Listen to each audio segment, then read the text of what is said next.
Okay, it does look like we are streaming live now on Facebook. So I will go ahead and get started. Welcome, everyone. My name is Carrie Hawk-Lassard, and I am the Executive Director of Native American LifeLines. I am sitting in a room with gray walls. I have long auburn and gray hair. I'm wearing glasses and a navy blue shirt, and I'm wearing beaded earrings that are green and blue as well. I want to welcome you as we host Jen Deerenwater, our relative and friend. Jen will be helping us understand how we can create more inclusive and accessible space in Indigenous communities.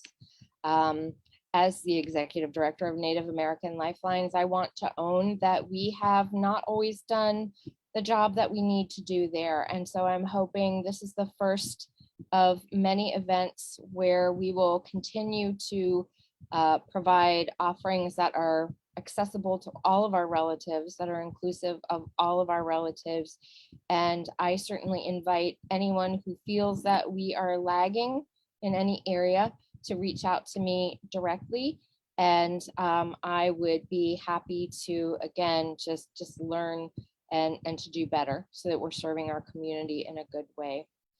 Native American LifeLines is a Title V urban Indian health program that is funded primarily by the Indian Health Service. And we serve Native communities in Baltimore and Boston and the areas around. Eligibility for Native American LifeLines is simply this. We serve tribal citizens from federally recognized tribes. We serve enrolled members of state recognized tribes and anyone who can document their descendancy from either of those tribes. What we do at Native American LifeLines is offer outreach and referral services, meaning that we have case managers who can assist in connecting people with care. We have health promotion, disease prevention activities like the one we're doing this evening. And we have direct dental care as well as behavioral health services, inclusive of substance abuse and mental health care. It is our mission at Native American LifeLines to promote health and social resiliency within our urban American Indian communities. And we apply principles of trauma-informed care to ensure that we are providing culturally centered behavioral health, dental, and outreach services. So the main event is that I am very, very proud to introduce Jen Deerenwater to those who do not know Jen.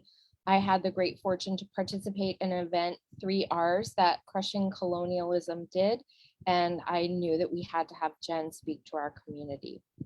So a bit about Jen. Jen is a bisexual, two-spirit, multiply disabled citizen of the Cherokee Nation of Oklahoma, and an award-winning journalist and organizer who covers the myriad of issues her communities face with an intersectional lens.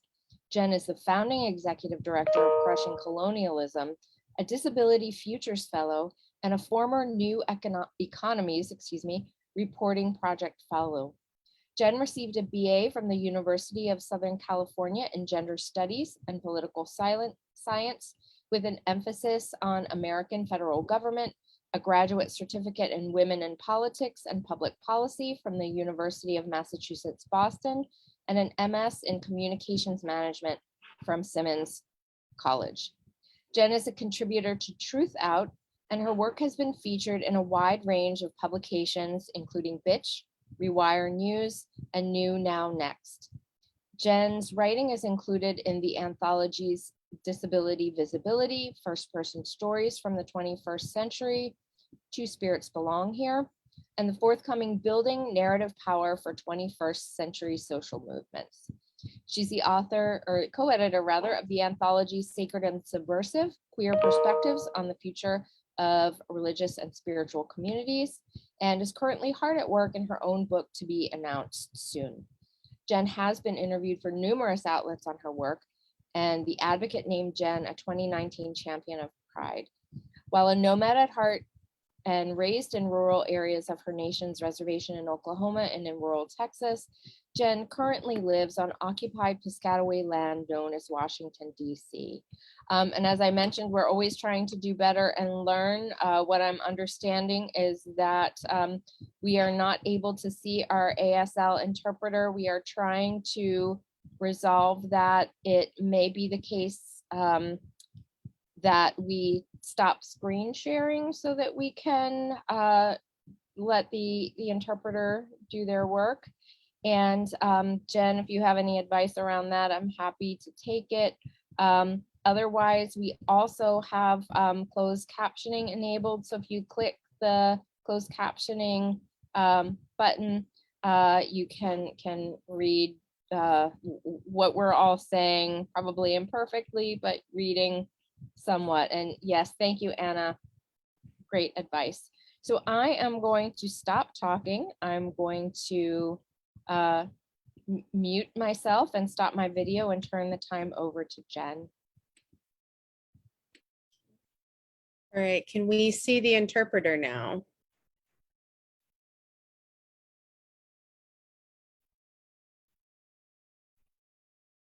We can. Okay, wonderful.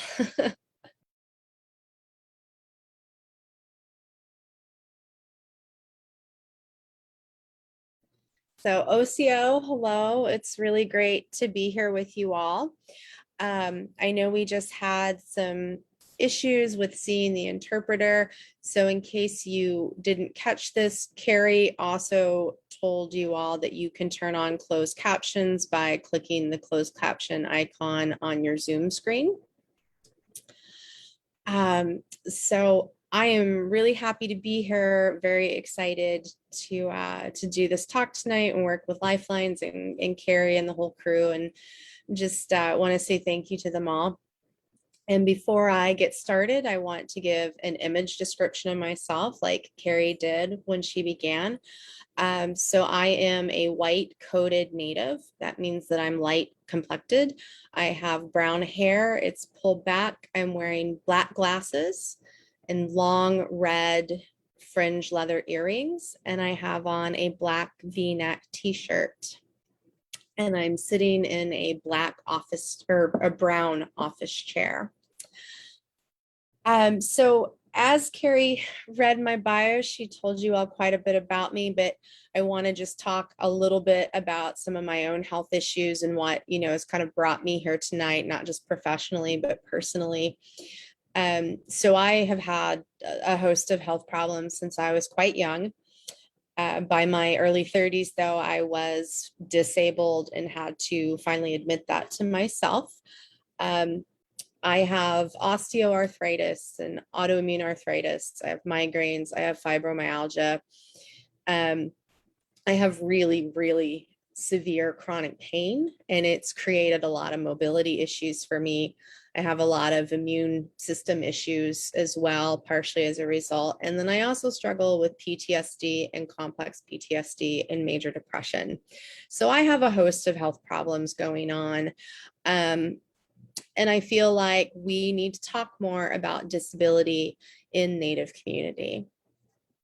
And so with that, Shiva, would you go to the next slide, please, for me? So I think it's really important that before we get into how to address problems in our community, that we know who we're talking about. We only have an hour together tonight, so I can't teach you everything, but I'm going to try to give you a good sort of beginning first steps of knowledge. So I'm going to talk about ableism tonight. It's a word that some of you may not be familiar with, so I want to define it for you. So ableism is the practices and dominant attitudes in society and institutions that devalue and oppress disabled people and those perceived as disabled. It's a set of practices and beliefs that deem people who have developmental, emotional, physical, or psychiatric disabilities as inferior. And so ableism, just like racism or sexism, it's not just the discrimination and experiences we have on a daily basis in our personal lives, it's also about institutional oppression. So that means that we experience ableism through the government, and that includes tribal government, which I will speak on later. Religious institutions and spiritual settings can be ableist. The educational system, employment systems, healthcare systems, and then we have the daily situations that we have with strangers, our family, friends, partners, loved ones, community. So the next slide, please, Sheba, is about, who Indigenous and disabled people are on a global level and in the so-called US. So the United Nations estimates that 15% of the world's population has a disability. And in the so-called US, approximately 19% of the population has a disability. So there are 360 million Indigenous people in the world, representing 5% of the global population. I apologize, I got a little distracted. So representing 5% of the global population, comprising 5,000 distinct groups in over 90 countries. So there's scarce statistical data on deaf, disabled, and ill Indigenous populations globally. But some data suggests that the rates of disability are as high as 50% of some Indigenous populations. So something I want you all to think about tonight when I'm talking about disability is that many of our tribal nations didn't have words like disabled. Disability and health weren't viewed in the colonial fashion that they are now. So some of our relatives may be disabled, but don't call themselves that. Also because of ableism and the violence that we experience on a daily basis, there are a lot of us, myself included, who hide their disabilities. I did that for as long as I could as a survival strategy. So you can have people around you who are disabled or ill that you have no idea about, because also about 50% of disabilities are invisible disabilities, meaning that we don't see them. Now, with all of that said, those considered American Indian and Alaska Native, and I say considered because these are not our words, these are the colonial terms for us. But when I cite data, I want to be as accurate as possible. So those of us that are considered American Indian and Alaska Native have the highest per capita rates of disabilities in the so-called US. 24% of our population is disabled. So in 2019, the US Department of Health and Human Services found that American Indian and Alaska Natives made up only 1.7% of the total population. So I gave you all of this data because data tells stories, and it says a lot about who is disabled, and in particular, how many Indigenous people are disabled. I want to add that I haven't found any concrete data on the rates of disabilities for Native Hawaiians. And that's partially because of how they are often also put in with Asian and Pacific Islanders. But what I have been able to find out of studies is that Native Hawaiians have a significantly higher likelihood of rates of health issues like diabetes and hypertension. And so while terms vary across disabilities and communities, when I use the term disabled, I'm including a wide range of people. I'm including people who are deaf or hard of hearing, blind, have physical mobility issues, chronic pain, cognitive or learning or emotional, emotional illnesses or disabilities, chronic illnesses. This includes things like diabetes or autoimmune arthritis, as well as trauma and mental health related illnesses.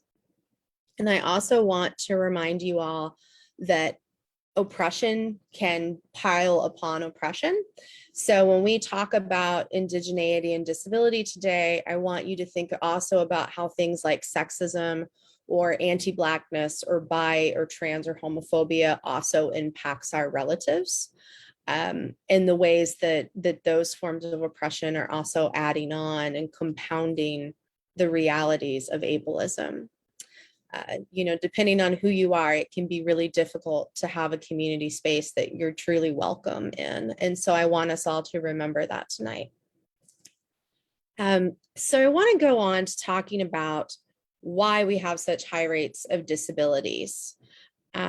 Sheba, could you switch to the next slide for me, please? So we don't have high rates of disabilities or illnesses because of our genetics necessarily. It's because of the realities that we are living under. And those are all informed and because of colonialism and genocide. So one of the first things that we're all dealing with, or so many of us are dealing with, is poverty.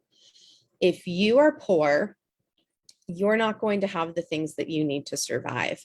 And we know that Native people disproportionately live in poverty, but so do disabled people. In 2019, 25.9% of disabled people ages 18 to 64 were living in poverty in the so-called US, whereas only 11.4% of able-bodied people were living in poverty. Personally, I think that that number of disabled people living in poverty could possibly be higher, just based on what I see personally. But, you know, if you're a disabled Native, the chances are pretty high that you're living in poverty and you're struggling to survive. And so that leads to other issues like housing instability and houselessness. It's not just a matter of can you afford housing, it's a matter of can you find accessible housing? Can you find housing where you're not discriminated against because you're disabled?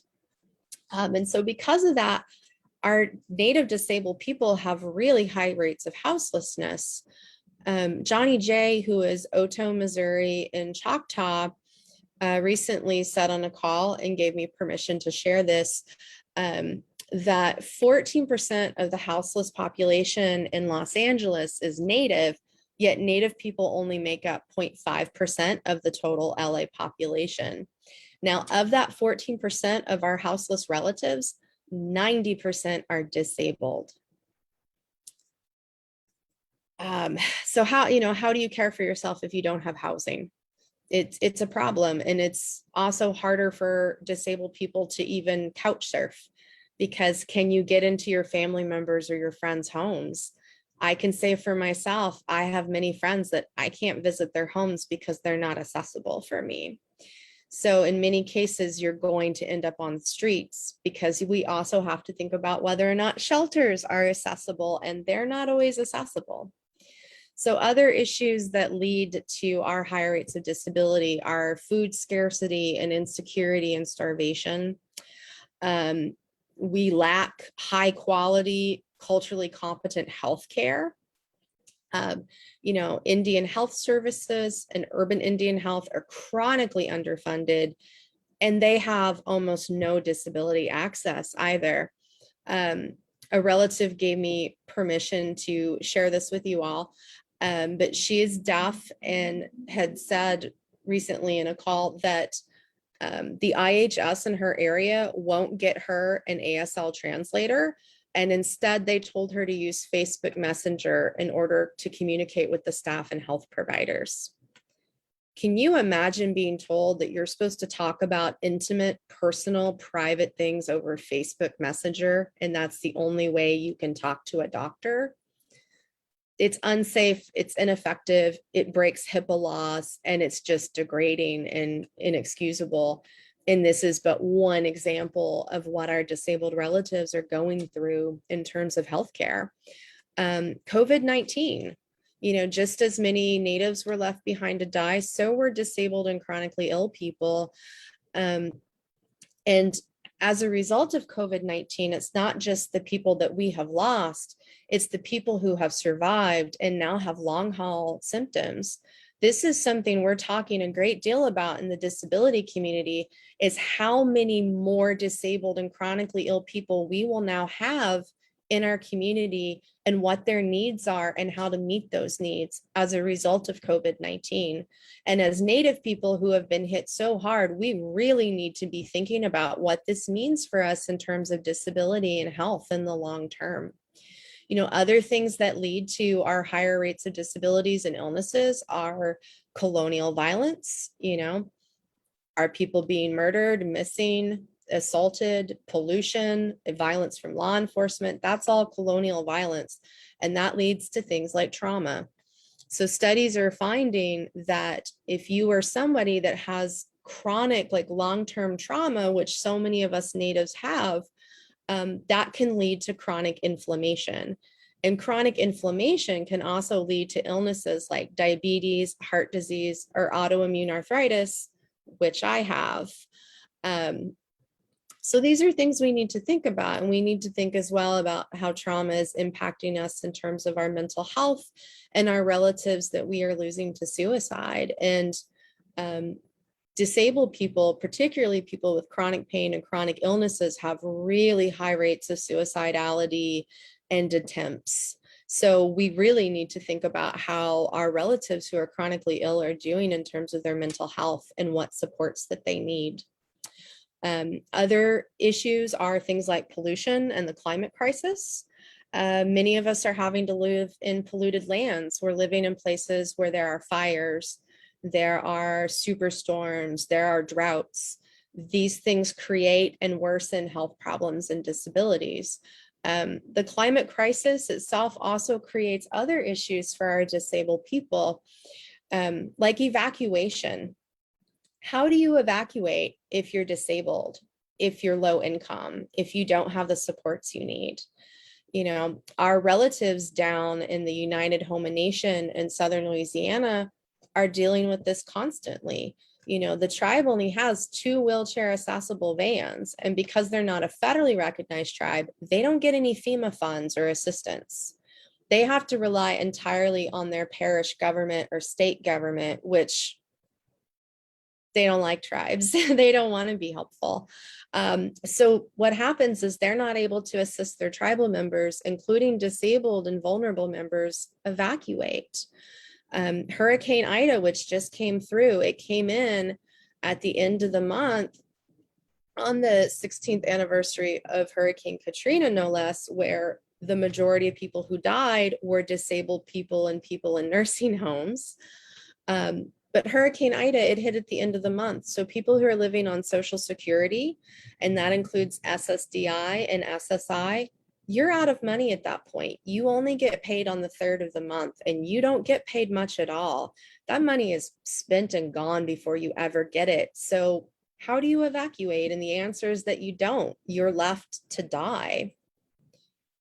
So the other thing I want to talk about on the next slide is also how the government has deemed Native people disabled for their own gains. And I'm going to use a historical and a more present day example of this. And the first one is the Hiawatha Insane Asylum for Indians. So I'm going to give an image description because there's a picture of the asylum up. So in the foreground of it, there is a children's swing set on the lawn on patch of grass. And then in the background, there is a large building. It's a 3-story building with chimneys. It looks like it's brick and has a porch, and it's a black and white photo. So in the late 1800s, as an attempt to create a local economy, 2 South Dakota congressmen created the federally funded Hiawatha Insane Asylum for Indians, where Native people from across the country were forcibly committed and institutionalized, often for reasons that had nothing to do with mental illness. Between 1903 to 1933, more than 350 Native people were held there, and at least 121 people died in the facility. So people were held there for reasons that had nothing to do with mental health. People were institutionalized there because they were disabled or disfigured. There have been what's called ugly laws across the so-called US, basically saying if you are disfigured, you're disabled, you're ugly and you're not allowed to be in public. So many disabled people have been institutionalized just for that, including at Hiawatha. People were also institutionalized for refusing to give up traditional ways of life, or for not complying with reservation agents, because reservation agents could commit our relatives to Hiawatha. Some of the patients were also children. You know, we talk a lot, especially recently, about the horrors of the boarding schools But we also need to include how trauma from institutionalization has impacted our communities, because it's real and lasting, and it still happens to this day. So just as we find in the prison system today, patients often worked in asylums as a way to lower the cost for those running it and to create profit. So not only were we taking our Native people away from their communities, from the land, their traditional ways, as a way to make money for white men and the government, they were also being used as basically free labor. They were servants, they were slaves in some ways. So when the asylum was closed, it was due to its abhorrent conditions. And, you know, it really terrifies me personally to think about how awful it must have been for our people, for officials in that day and time to find an asylum unfit for anyone, but especially for Native people. It's very upsetting for me thinking about what it must have been like for them. And now sitting on top of the side where the asylum was is a golf course, because why not? And so before we move on, I want people to know that institutionalization is not something from the past. It still happens to this day. And the mental health care field is rife with examples of medical abuse against Native people. You know, even though asylums specifically for Natives no longer exist, we're still being misdiagnosed and institutionalized on a regular basis. You know, I'll say for myself, some of my own mental health struggles have centered not so much around an illness, but more around trauma, abuse, a lack of housing and resources. You know, it came down to things that could easily be solved if we lived in a world that cared about people. I myself was hospitalized as a child for trying to commit suicide. As an adult, when I've tried to speak openly and honestly with medical providers or social workers, caseworkers, you know, about how I'm doing with my mental health, but also trying to get them to understand that part of the mental health struggles are because I can't get good health care. I'm going to doctors and being disrespected. I tried to see a new psychiatrist today. I literally told her 4 times that I'm American Indian. And at the end, she still said to me, "So you're not Caucasian." How do you go and get help if you can't even understand this most basic thing? Like, you're never going to understand my gender, my disabilities, and, you know, the lack of resources in the world, and how these are part of where I struggle with mental health. And, you know, we're talking a lot, especially this month, about suicide prevention. And so I want people to remember that while I do believe there are mental illnesses, a lot of what we consider an illness is really more it's more oppression and a lack of love coming from people, and a lack of resources. So when we talk about that, we need to remember that. And when we talk about the medical industrial complex, which is what I call our healthcare system, because it's not really a system meant to care for us. It's meant to make us sick, keep us sick, and make a profit off of us. But we don't have enough time for me to go into that. But when I talk about this system, I want people to remember that it's not as simple, like I've said, as going to a therapist or hospitalizing someone. Studies have found that people who've been institutionalized, they actually come out of the hospitals with higher rates of suicidality. So the next example of how the government has sort of created and disabled us for their own gains is South Dakota. And this is a present day issue that we have there. So we know that our Native children are being stolen from our communities still to this day. And one of the ways that this is happening is through the ableist family court processes. So according to Ella Cowlow, who is an attorney and director of disability access and compliance at UC Berkeley, according to her, Native children of disabled people are often taken away by the state, and ICWA, which is the Indian Child Welfare Act, often doesn't apply to them. And the US Department of Justice issued in 2015 guidelines that stated that the Americans with Disability Acts apply to all child welfare cases. And I want to explain what that means is that it's illegal to take a child from someone just because they're disabled. Well, the ADA and ICWA don't seem to apply and protect our Native families in court very often. So Ella said that in these cases, and I'm quoting her here, counsel on both sides are often kind of give up, affirming the underlying societal belief that parents with disabilities aren't capable of raising their own children. In South Dakota, a Native child is 11 times more likely to be placed in the foster care system than a white child. And Native people comprise less than 9% of the population in South Dakota, but 52% of the children in the state's foster care system are Native. And while there are Native foster homes available, a majority of our children are placed with non-Native families or in group centers.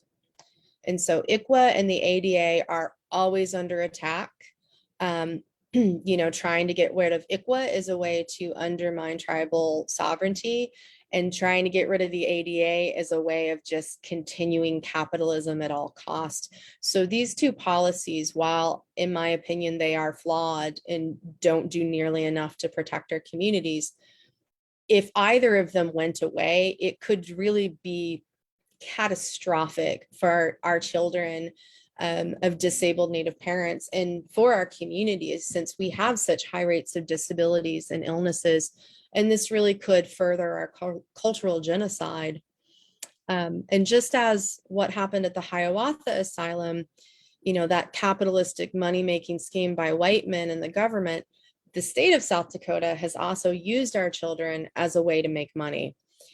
So the South Dakota courts were found for quite some time for declaring almost every single Native child they stole and placed in foster care as disabled. And by doing this, the state received more federal money for each Native child they stole from Native community. So the next thing I'm going to speak on is lateral violence and ableism in Native community. And here I'm going to really speak on my own personal experiences. I speak only for myself. I don't speak for all disabled people or Native people, but I'm gonna tell you all what I have seen over the years since I was a child, and how that has impacted me and impacts our community. So I quite often see just a complete lack of accessibility. I've seen been in situations, all kinds of situations where there is not sign language, there's no caption, there's no mobility friendly buildings. We're not included in the planning of events or in government, employment, housing, healthcare, community services, ceremony, or movement in frontline spaces. I've been in frontline spaces where I've heard Natives say that the quote infirmed should not be there, or that there aren't any disabled people present. The National Congress of American Indians, their building is not disability accessible. Tribal government buildings are often not accessible. Our community events, our healthcare centers, there is such a lack of accessibility and even awareness and thought of disabled people in Native community. And I'm always really surprised by this. And I'm not quite sure why that is, but I have found that when I've brought up my concerns with people, I'm often met with hostility. I've had people just say, well, it's not my responsibility. I'm not in charge. This isn't my thing. I've also had people just seem utterly perplexed by the idea of disability inclusion, because they've literally never thought about disabled people. And, I see these things across our leaders and community members all the time. And an example that I'm going to give here, I'm going to call out my own tribe because they need to be called out. So disabled voter disenfranchisement by the Cherokee Nation of Oklahoma. Only just recently in our last election, where our at-large council ballots and at-large citizen voting ballots, of which there's well over 100,000 at-large citizens. For us to vote, we had to go to a notary public to have our ballot notarized. Well, I've never voted in my elections because I either didn't have the money for a notary or I couldn't leave my home. And for me, it's not just, do I have the money for a notary? It's, do I have the money for a car to get me there? Or do I have the money for the parking? Because I just can't walk or take public transportation much anymore. This disenfranchises a lot of voters in my tribe. And for a very long time, I didn't say anything. I think partially because a lot of us Native people are just more quiet, we're more reserved, we don't bring up our problems. But I just got so angry and fed up that for this last election, because our ballots still said they have to be notarized, I contacted my at-large counselor and asked them, like, what is the tribe doing for our disabled people? I also asked what they're doing for Two-Spirits, of which I got no answer. But the response I got is, oh, we're taking care of our disabled people. There are no problems. And it's like, well, I can't even vote in our election. So I'd say that there are problems. And I also don't need to be taken care of. It's just not about taking care of disabled people. It's about giving us room at the table. It's about showing love for us and including us. And if you can't even vote in your elections, it sends a very, very clear message that I am not welcome, or at best, I'm just not enough of a priority to be included. And it's really hurtful. It's a really painful thing for me to try to talk about. But it's another way that I feel very disconnected and alienated from Native community, from my own indigeneity, and it makes me more vulnerable to violence and death.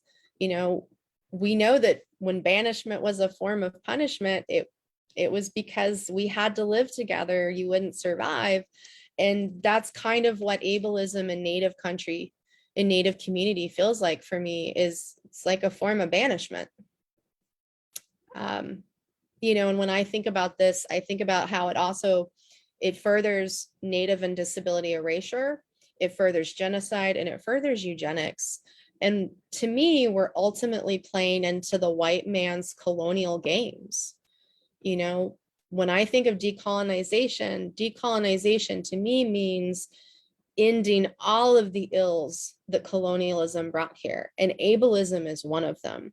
So decolonization means the end of ableism, and the end of ableism also means the full inclusion of all our Native people.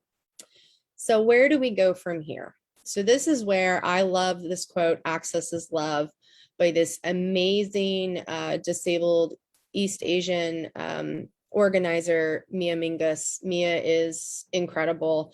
In a speech they were giving, they said, "Access is love." And that's always really stayed with me. Because a lot of times when we talk about disability access, it comes out as it's a burden, it's an expense, it's an afterthought. It's never thought of as what it is, which is dignity and respect. It is your civil rights, it's your human rights, and it's a form of love. If I can't even get into a building, then that tells me I'm not loved and that this is not my community. So access is love. It's a priority. It's not an afterthought. And so some things I want to quickly go over. I wish I had more time, and I'm always available to talk more. But some of the things I want to say is that we need to be including disability access and meaningful inclusion and justice in our communities, and then the ways that we think about decolonization. We also need to be offering accessibility.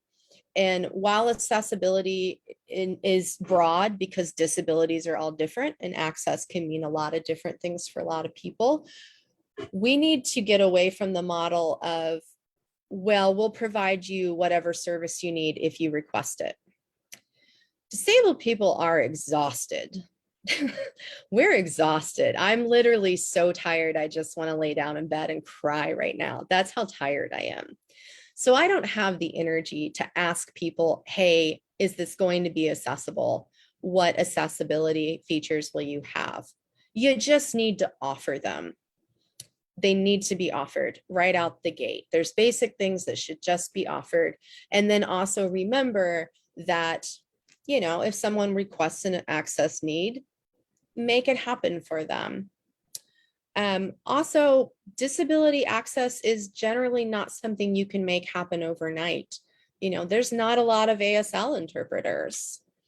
What if someone says to you, oh, hey, I need to be able to get a motorized, large chair into your building, but your building is only ADA accessible, which means it might not fit a power chair. So last minute access doesn't usually work for a lot of us.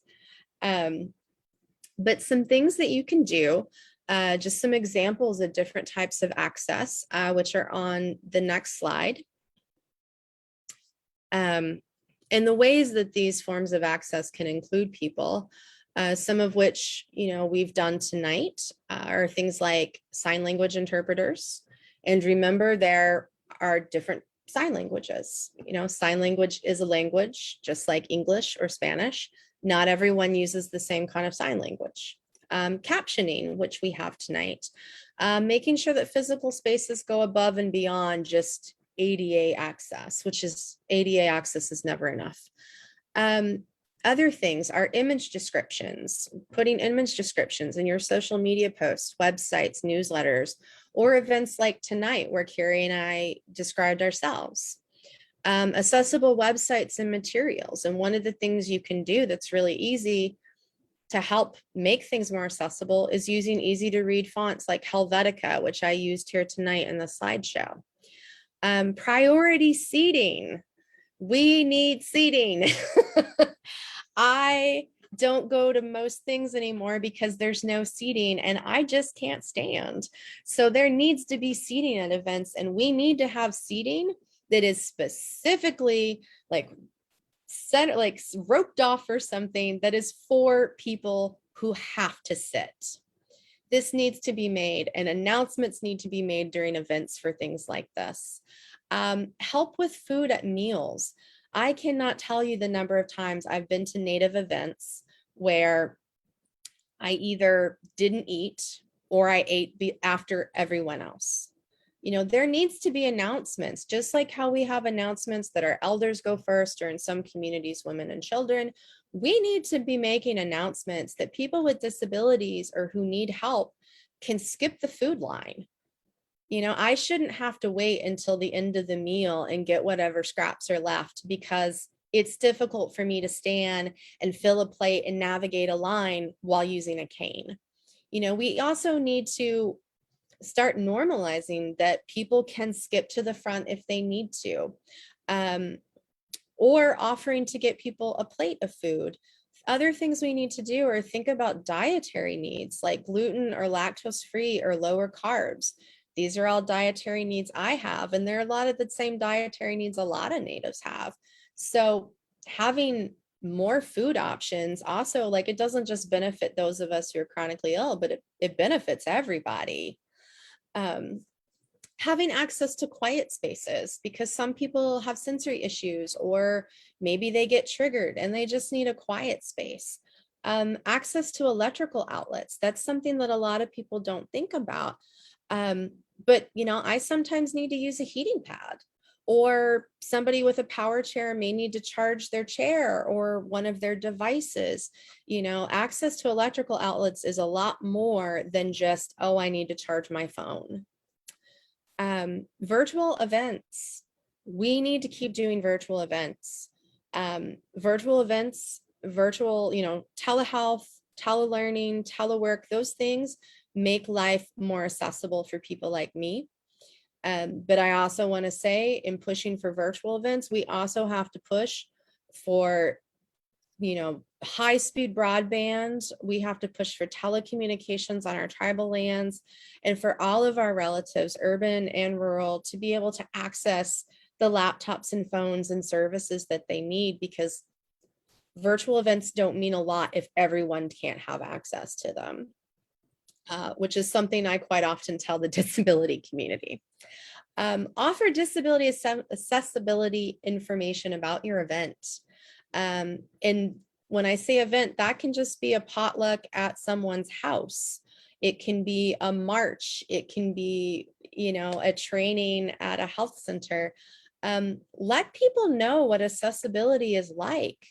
It really enrages me when I show up to something and then find I have to either turn around and leave or climb up and down several flights of stairs, or that the elevator is a freight elevator and I have to enter and exit the building where the trash is. Or, hey, there is an elevator, but no one bothered to turn it on. Or the bathrooms aren't accessible.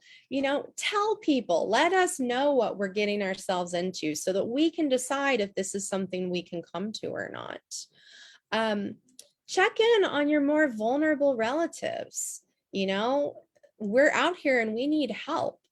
I'll just say for myself, like during COVID-19, like this is not over for me. I'm immunocompromised. I'm on immunosuppressants. I will probably always wear a mask now, regardless of COVID.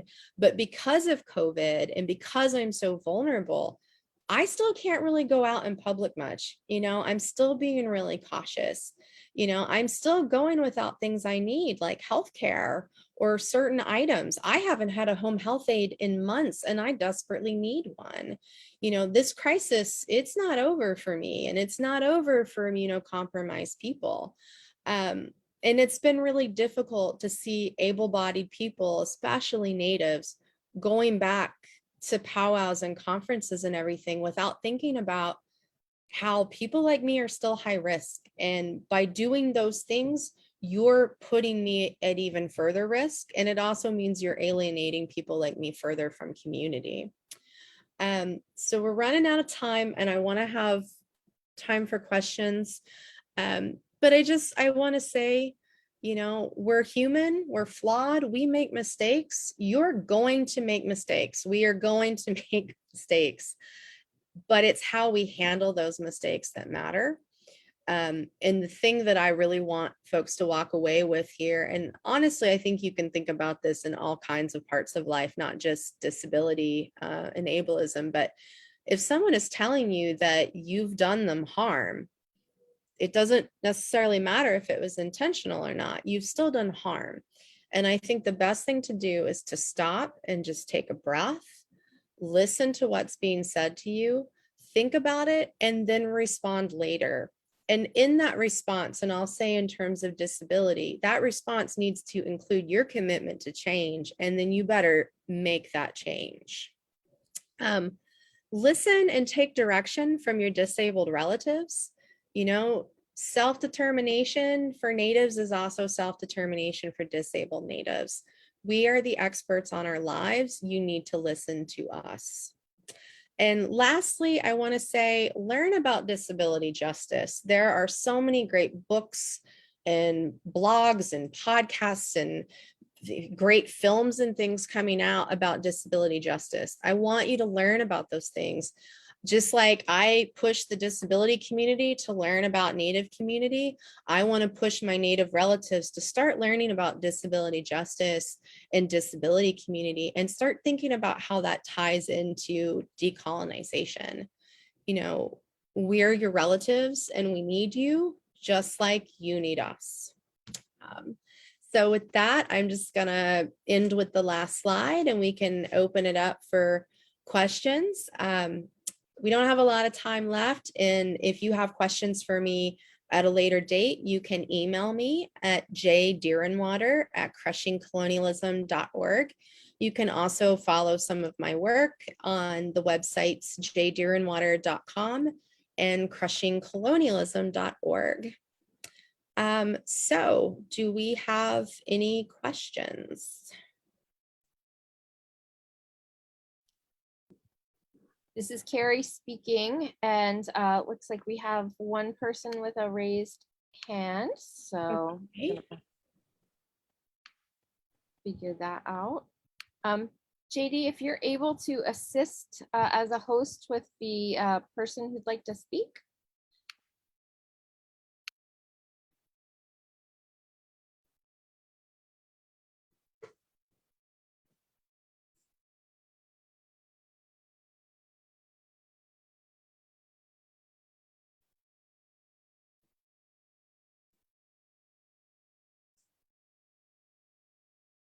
I don't know if there's a way to allow that. Okay, perfect. Yeah, you should see, like, I just clicked the raise hand and low hand.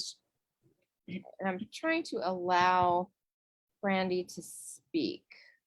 And I don't know I how. can try, Carrie. Give me 1 second. Thank you.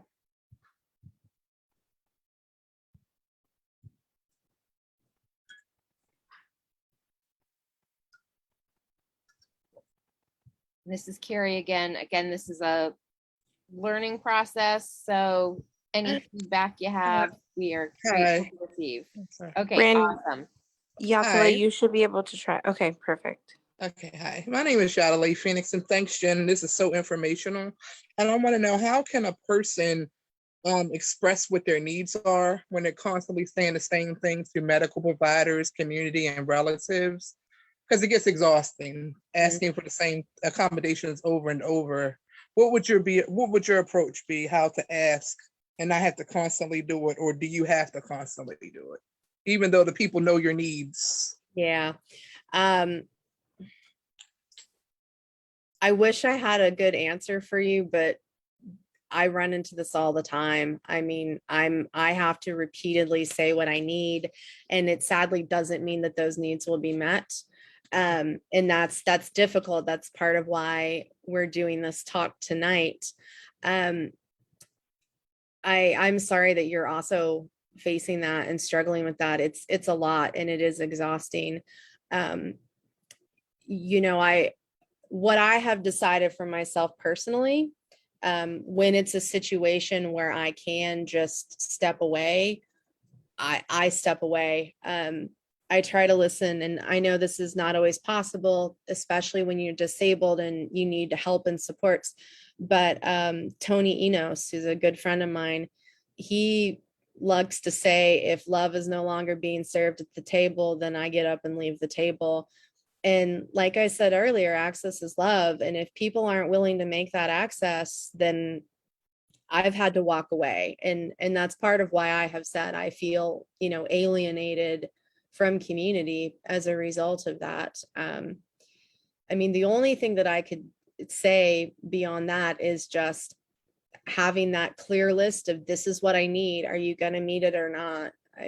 I wish I had something better for you. And that was helpful. I really appreciate it. Yeah. Thank you for being here. Thanks so much. Wado. Wado.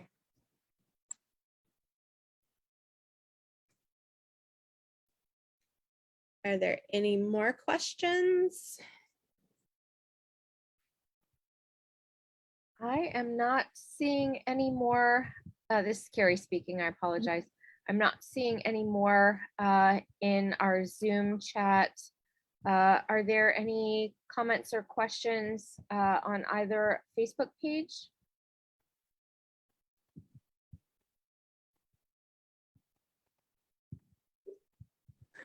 This is Jessica from LifeLines Baltimore, and there are no comments on the Baltimore Facebook page.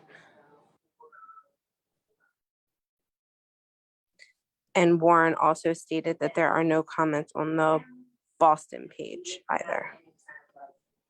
This is Carrie speaking. Thank you. And Jen, I appreciate this talk. I also am now just being more reflective of other meetings that I attend as an executive director of a health organization where the meetings are not accessible. So as a new commissioner on the Maryland Commission on Indian Affairs, it is something that I definitely want to bring to the attention of the commission and see how we rectify that, and also internally within our organization, ensuring that we have ASL, that we have, just other guides that we are continuing to check in on to make sure that events are accessible to everyone. So I really appreciate the great thought and care that you put into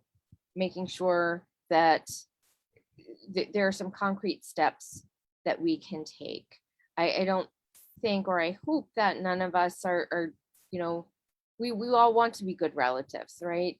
And Yeah. so we don't want to overlook our relatives or to make them to feel unvalued or undervalued. Yeah, exactly. Well, I am very, very thankful that I was able to have this time with you all tonight, and want to say wado again to all the people at Lifelines and everyone who has joined us tonight. And with that, it looks like we're at almost 7 o'clock. So Carrie or anyone at Lifelines, you have anything you want to add, or are we saying good night? I would just say, this is Carrie speaking.